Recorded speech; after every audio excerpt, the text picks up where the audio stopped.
Elle a changé, Hannah Montana.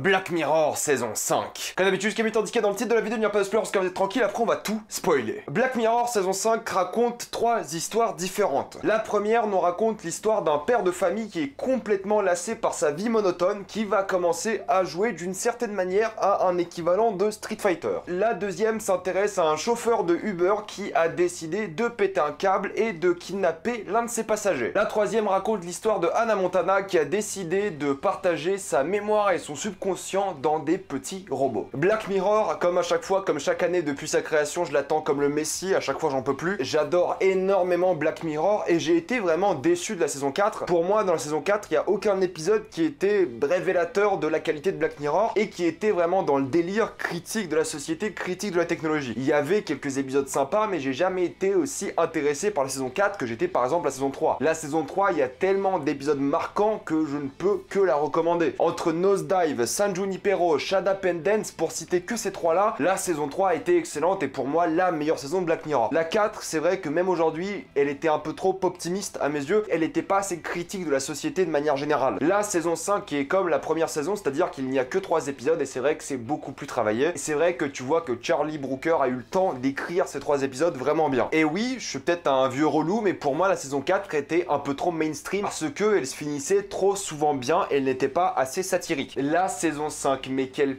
plaisir ce retour aux sources, quel plaisir d'avoir des épisodes où à la fin j'ai envie de me tirer une balle, c'est vraiment miraculeux. Dans la partie spoiler, sachez que je parlerai en détail de chaque épisode, il y en a que 3 donc ça va aller assez vite, et ici je vais essayer de donner mon avis général sans vraiment spoiler ce qui se passe dans les épisodes et pourquoi ces épisodes sont vraiment bien. Il y a un truc que j'ai remarqué dans les épisodes de Black Mirror, c'est que c'est toujours le même schéma narratif, dans le sens où c'est quelqu'un qui vit une vie tout à fait normale dans notre vie à nous, dans notre ère à nous, et il y a à chaque fois un élément technologique qui va déclencher une suite d'événements qui va faire vraiment n'importe quoi. C'est le cas dans l'épisode 1, dans l'épisode 2, et c'est beaucoup moins le cas dans l'épisode 3. C'est pour ça que l'épisode 3 est celui que je préfère le moins, c'est que ça suit pas ce schéma narratif, et je sais que beaucoup de personnes vont apprécier cet épisode. C'était certes très satirique, mais il y a quelques trucs qui m'ont dérangé. J'en parlerai bien évidemment en spoiler. C'est encore une fois extrêmement bien réalisé, ça fait vraiment côté humour noir british. Ça met bien en avant des aspects technologiques pour parler de la société, pour parler de l'être humain de manière générale, et comme pour la saison 3, la saison 2 et la saison 1, ça arrive à te choper les tripes comme pas possible. Pour faire simple, pour moi, les 2 premiers épisodes sont vraiment excellents. C'est parmi les meilleurs épisodes de Black Mirror, toutes saisons confondues, c'est facile dans mon top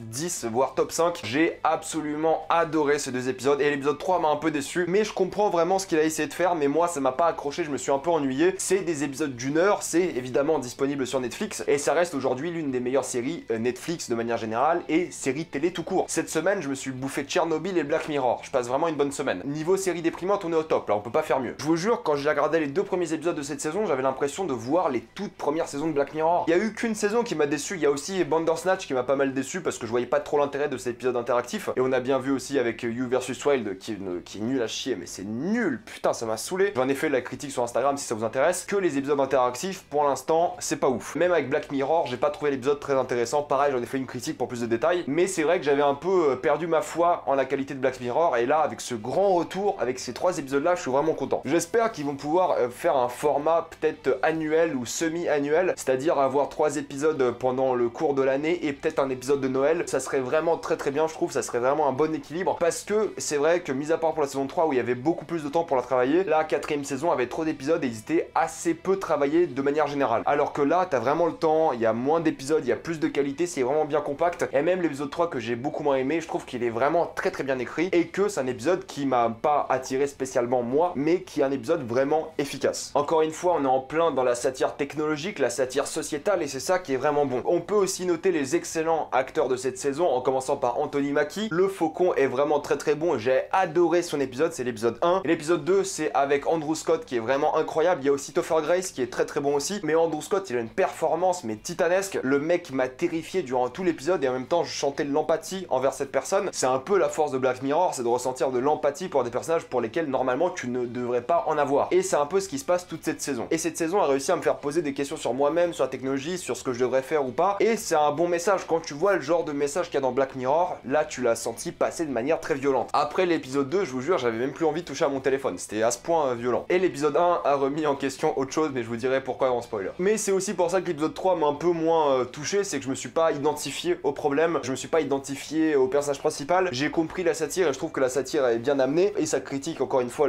pour le coup, cet épisode-là, le show business et le capitalisme. Mais l'épisode 2 était plus concentré sur l'effet néfaste des réseaux sociaux. Et quand je dis néfaste, c'est que ça va loin. Et l'épisode 1 était plus concentré sur les relations de couple et la vie monotone de quelqu'un qui est casé depuis un moment. L'épisode 1, pour moi, c'est le digne héritier de San Junipero. Et il y a même une grosse référence à San Junipero parce qu'ils ont un objet dans cet épisode-là qui est fait par Ticker Industries, qui est vraiment l'entreprise qui s'occupe de San Junipero. Et à un moment dans l'épisode 3, il y a quelqu'un qui dit aux infos en parlant d'une célébrité qu'elle a été emmenée à l'hôpital de San Juniper. D'ailleurs, ma toute dernière analyse de la chaîne était sur cet épisode de San Junipero. Je vous conseille fortement d'aller la voir. Je vous mettrai le lien dans la description et dans le commentaire épinglé. C'est vraiment, je crois, ma vidéo préférée que j'ai fait sur la chaîne. Et j'aime bien aussi les petits ajouts de science-fiction qu'il y a dans tous les épisodes de cette série. Il y a par exemple un lave-vaisselle qui aura des commandes vocales pour te dire que certaines vaisselles n'est pas appropriée pour mettre dans le lave-vaisselle et que ça ne va pas la nettoyer convenablement. Il y a aussi un appareil dans le même épisode qui va t'indiquer à quel moment tu es fertile. Et il y a aussi tout le délire des téléphones pliables. Alors oui, c'est évidemment mieux que le Samsung qui est sorti cette année, qui est une véritable catastrophe. Et j'ai vraiment envie d'avoir un téléphone pliable plus tard parce que c'est vraiment cool. C'est comme ça dans ta poche et tu l'ouvres et c'est beaucoup trop stylé. En tout cas, avant de passer en spoiler, que dire de cette saison de Black Mirror? J'ai vraiment adoré, avec 2 épisodes qui sont vraiment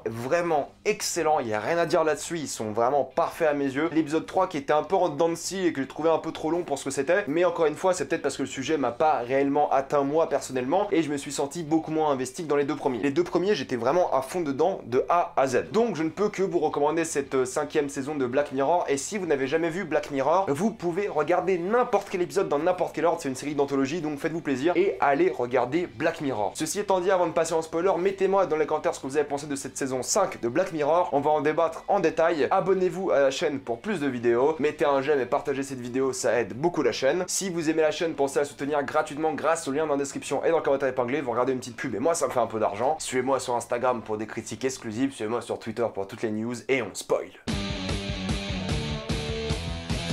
On va commencer avec l'épisode 1, Striking Vipers, que j'ai trouvé excellent, mais vraiment un épisode incroyable. On suit l'histoire de Danny, qui est un homme, qui a une femme, qui est vraiment très belle, et c'est vraiment l'un des objectifs de cet épisode, c'est de te dire vraiment à quel point elle est bien foutue. L'épisode met très en valeur ça pour plusieurs raisons. D'ailleurs, leur fils est complètement éclipsé, on se concentre plus sur le fait que sa femme est bonne, vraiment. Et c'est un épisode qui est vraiment bien parce que c'est un mec qui s'est casé avec cette femme et qui a une vie beaucoup trop monotone. On le voit dans les décors, dans les paysages, tout est gris, quand il va au travail, quand il est en voiture, tout est moche. C'est un mec qui a plus le même charme qu'il avait au début, surtout quand il jouait pendant toute une nuit à un jeu vidéo au début de l'épisode avec son pote Carl. C'est un mec qui a un peu perdu la joie de vivre, mais qui est satisfait et qui cherche un peu de l'excitation dans cette vie. Et il va retrouver l'excitation de la manière la plus bizarre possible. Et putain que je suis content de jamais avoir eu un pote avec qui jouer à Street Fighter. De toute façon, moi j'étais plus un mec qui aimait Mortal Kombat, donc dans tous les cas. Cet épisode-là, il est incroyable parce qu'en fait, c'est l'histoire d'un mec qui va tromper sa femme avec une réalité virtuelle et avec son meilleur pote. C'est chelou dit comme ça, mais c'est le cas. En gros, on va lui offrir un jeu qui s'appelle Striking Vipers, qui est une parodie, on va dire, de Street Fighter, ou du moins une copie. Et avec son meilleur pote qui voit tous les ans pour son anniversaire,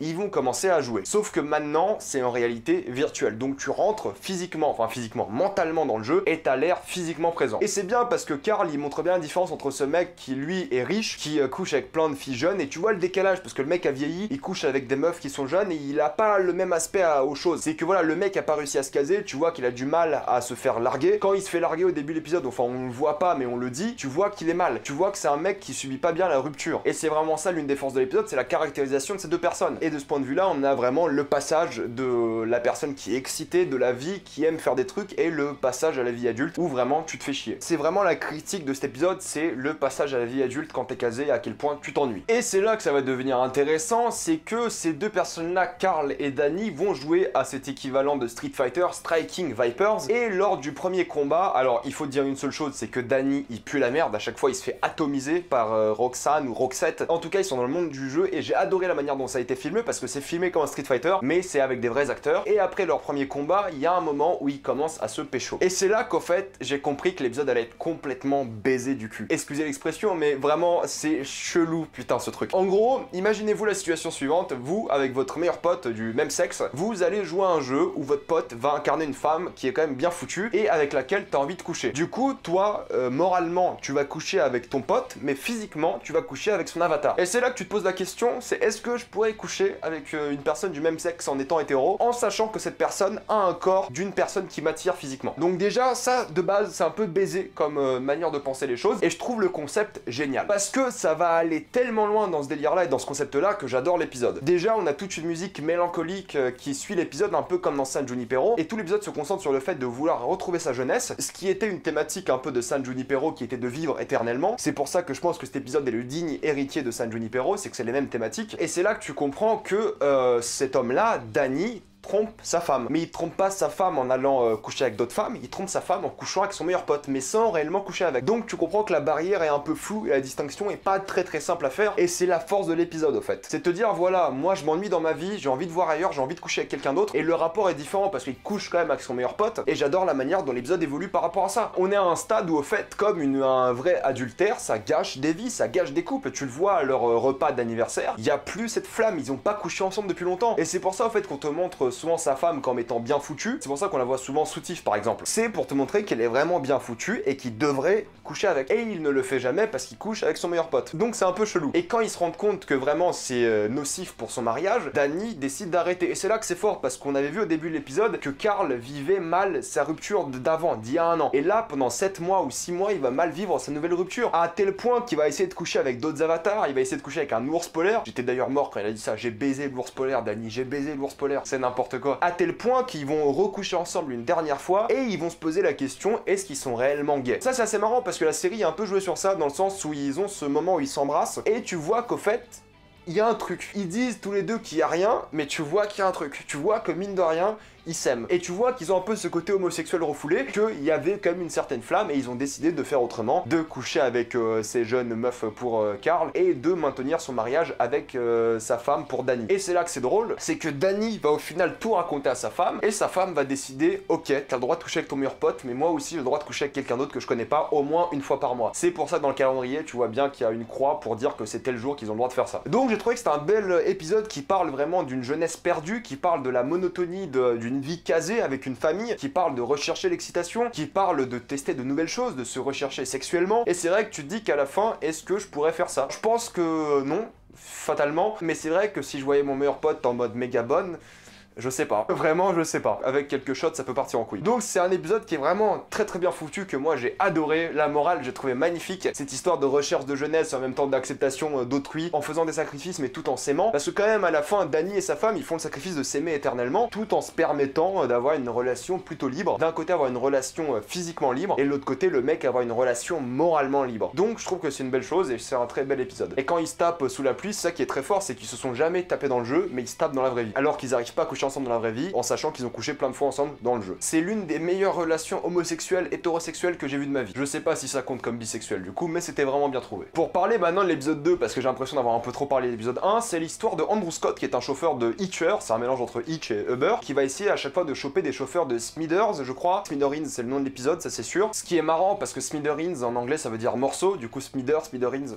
voilà, c'est drôle. Et c'est l'histoire de ce mec qui va kidnapper un stagiaire pour essayer de contacter le PDG de cette boîte, qui est l'équivalent de Facebook. Donc en gros le mec veut contacter Mark Zuckerberg et c'est un peu ce qu'il arrive à faire dans cet épisode. Ce que j'aime beaucoup de cet épisode, c'est que déjà tu vois un peu les conditions de travail de Uber et des chauffeurs de Uber, dans le sens où tu vois que le mec est triste. Alors c'est pas à cause de son travail en soi, mais tu vois que la vie d'un chauffeur de VTC c'est pas la meilleure vie, et ils ont un petit clin d'œil par rapport à ça. C'est que le mec fait un travail monotone, chiant, et il est pas heureux dans sa vie. Donc à mes yeux c'est un peu une satire du travail de chauffeur de VTC, surtout que lui fait ça à plein temps et il est vraiment dans un groupe avec d'autres dépressifs et vraiment ils essaient d'en discuter et il se sent vraiment perdu depuis depuis la mort de sa fiancée. Mais au fait, cet épisode, en plus de l'excellent acting d'Andrew Scott, qui est vraiment incroyable dans cet épisode, vraiment un superbissime jeu d'acteur, c'est un épisode qui va vraiment tacler les pouvoirs des grosses entreprises de collecte de données comme Facebook, comme Instagram, même si Facebook et Instagram c'est la même chose, c'est le même propriétaire, c'est Facebook, mais qui va tacler le pouvoir des sociétés, des gouvernements, qui va tacler vraiment leur emprise qu'ils ont sur le gouvernement de manière générale et sur les gens. Dans le sens où ce stagiaire se fait en effet kidnapper et tu vas voir que l'entreprise Smithers aura une plus grosse influence et plus grosse puissance de recherche sur le personnage d'Andrew Scott que la police. Donc le gouvernement aura moins d'impact sur la recherche de ce personnage-là et sur qui il est que la boîte qui contient son profil. Et ils utilisent des algorithmes pour trouver un peu la personnalité de cette personne, pour voir qui il est réellement. Et ça marche plutôt bien. On sait d'où il vient, qui il est, comment ça se passe grâce à des algorithmes. Et c'est extrêmement puissant et inquiétant. Et c'est vraiment la grosse critique de cet épisode-là. C'est en soi le fait que les entreprises connaissent plus de pouvoir aujourd'hui que les gouvernements. Et c'est inquiétant parce que ça permet aux entreprises de faire du chantage, du lobbying au gouvernement. On le voit avec énormément d'entreprises en Europe, aux États-Unis et un peu partout. Pour donner un exemple, on va dire, positif de ce lobbying, c'est Netflix et plein d'entreprises hollywoodiennes qui ont décidé d'arrêter de produire des séries en Géorgie parce qu'il y a une certaine loi avortement qui est passée. C'est un lobbying qui est là pour le coup positif parce que c'est une cause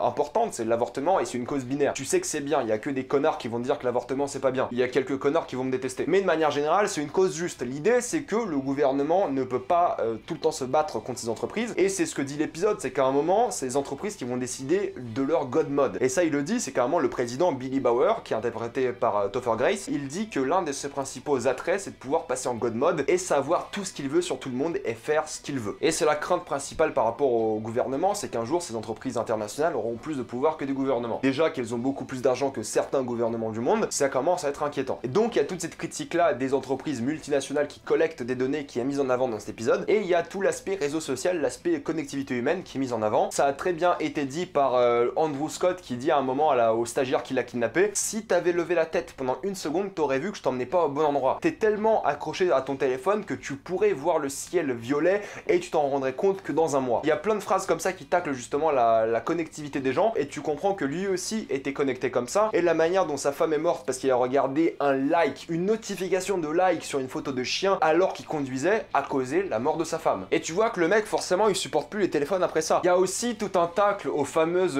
bavures policières parce que déjà à la fin tu sais pas trop qui est mort, tu sais pas si le sniper a tiré sur Andrew Scott ou sur le stagiaire, et à un certain moment il y a l'une des flics qui dit à l'un de ses officiers que tu ne devrais pas tirer des tirs comme ça, des tirs qui ont des objectifs de tuer. Ça parle de bavure policière et le mec répond je suis désolé madame, alors qu'il vient de tuer quelqu'un. Enfin il a tué quelqu'un il y a une semaine ou un mois, on sait plus trop. Donc ça critique ces trois axes là, c'est la connectivité entre les gens, les grosses entreprises et un peu les bavures policières, et ça le fait vraiment très très bien. Donc la morale de cet épisode c'est ne soyez pas tout le temps sur vos téléphones quand vous êtes dehors, vous avez des trucs à voir dans la vie et vous avez mieux que ça à faire. Et ça vient d'un mec qui a perdu sa femme parce qu'il voulait regarder son téléphone. Et j'ai beaucoup aimé ce dilemme moral qu'on lui a donné, c'est qu'en fait il pouvait se sentir coupable du fait qu'il avait tué sa femme et en même temps il pouvait ne pas s'en sentir coupable parce que le mec en face était bourré. Donc c'est un choix entre guillemets qu'il a fait psychologiquement, c'est qu'il s'est dit voilà c'est ma faute et non pas la faute du mec bourré. Il s'est accaparé toute la tristesse et tout le chagrin et toute la faute plus que tout sur lui-même, et c'est pour ça que le mec est en dépression et qu'il veut se suicider. J'ai beaucoup aimé le fait que le stagiaire développe un peu un syndrome de Stockholm avec et qu'il veuille le sauver en lui disant mec ne suicide pas, c'est pas la bonne chose à faire. Et j'ai aussi beaucoup aimé les interactions avec Billy Bauer, le PDG de cette boîte, de ce Facebook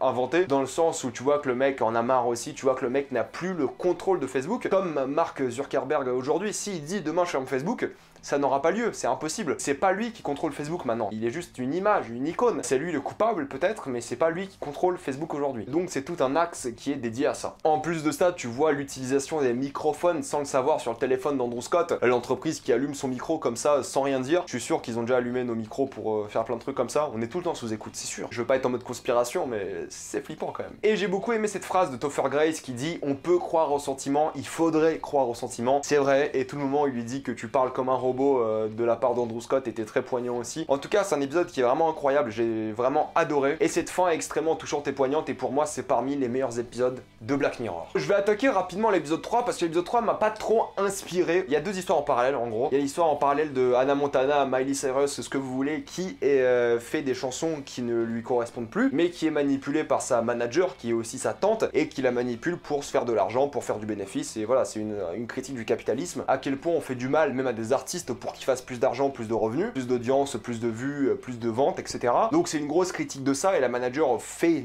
tout et n'importe quoi pour en arriver là, au point où elle va mettre sa nièce dans le coma pour pouvoir créer plus de chansons parce qu'au moins il y aura plus sa personnalité qui va gêner quoi que ce soit. Je transpire, c'est intense Black Mirror. Et de l'autre côté, il y a l'histoire de cette petite fille qui, elle, n'a pas vraiment d'amour, qui n'a pas vraiment d'amis et qui a du mal à se retrouver dans cette nouvelle ville où elle vient d'emménager. C'est pour ça qu'elle achète une Ashley 2 qui est une sorte d'intelligence artificielle qui contient la personnalité de Ashley O qui est elle dans le coma. J'ai trouvé l'épisode un peu long, je me suis beaucoup moins identifié à cette thématique de la personne seule, de la personne qui a pas de confiance en elle, qui a vraiment du mal. Je dis pas ça de manière péjorative, mais je me suis beaucoup moins identifié à ça. Je comprends d'où ça vient, je comprends que cette personne est un peu le cerveau lavé par cette intelligence artificielle, par son idolation. Il y a plein de gens qui ont du mal à se retrouver dans leur vie et qui finissent par idolâtrer des gens, et ça vient souvent d'un manque de confiance, un manque d'amis, etc. Et c'est un peu le cas pour cette jeune fille qui a l'air très gentille mais qui au final n'a pas d'amis. Et c'est pour ça qu'elle va tomber complètement addicte de cette machine qui va lui contrôler un peu sa vie. Et c'est ça qui est flippant, c'est qu'à un stade on va arriver où nos interactions humaines sont uniquement avec des machines. J'espère que ça arrivera jamais, mais c'est vrai qu'elle fait ce que la machine lui dit et elle a trouvé une amie en cette machine. C'est incroyablement triste qu'elle soit plus amie avec sa machine qu'avec sa sœur ou son père. Après il y a toute la thématique du chagrin, le fait qu'elle ait perdu sa mère, qu'elle ait du mal à se retrouver à cause de ça, et surtout que sa sœur soit aussi pénalisée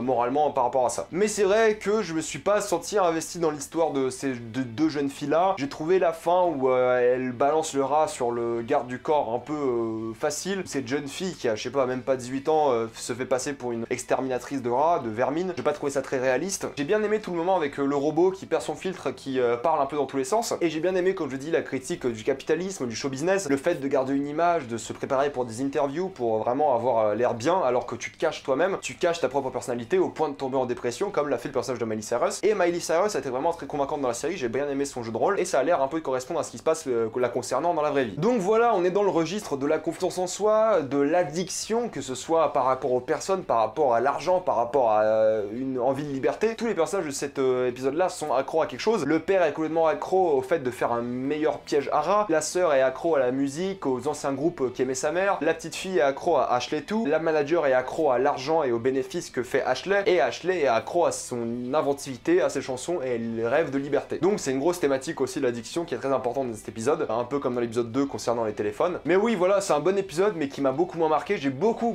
aimé la fin, où tu vois Miley Cyrus devenir une star du rock avec justement la petite sœur et tout. Je trouvais que c'était mignon, voilà, c'était sympa. Mais encore une fois, la fin est un peu trop optimiste à mes yeux, un peu trop facile, mais t'as tout cet aspect un peu Tupac, vous savez, l'hologramme de Tupac qui avait un moment où on voudrait faire jouer des artistes alors qu'ils sont morts ou alors qu'ils peuvent pas jouer, tout en mettant des images, des hologrammes, ce que vous voulez, en chopant leur créativité. Enfin, c'est comme quand il y a des chansons d'artistes qui sortent après leur mort, je trouve que c'était un peu un tacle à ça. En tout cas, voilà, pour moi c'était une excellente saison de Black Mirror, je m'attendais vraiment pas à ça, je trouve que c'était beaucoup mieux prévu et je suis très content par rapport à ça. Mon épisode préféré, je crois que c'est quand même le premier ou le deuxième.